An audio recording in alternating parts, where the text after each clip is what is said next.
रुकन असम्बली हवेली एजाज अहमद जान ने ARTO के हमरा पुंछ से श्रीनगर के लिए जाने वाली एयर कंडीशन बस सर्विस को हरी झंडी दिखाकर रवाना किया। इस सर्विस से आवाम को सफ़र के दौरान जदीद टेक्नोलॉजी की हर सहूलियत दस्तियाब होगी। इस सहूलत पर आवाम ने अपनी खुशी का इजहार किया है।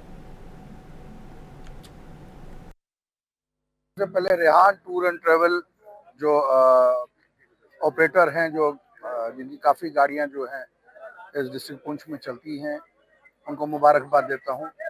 हमारे जो RTO साहब पुंछ के हैं, बिशारत साहब को मुबारकबाद देता हूं, असम साहब को मुबारकबाद देता हूं कि ये पहली गाड़ी जो है एयर कंडीशन गाड़ी पुंछ से श्रीनगर जो है वो जाएगी और श्रीनगर में ये खैबर हॉस्पिटल तक जो है जो पैसेंजर्स हैं उनको ड्रॉप करेगी।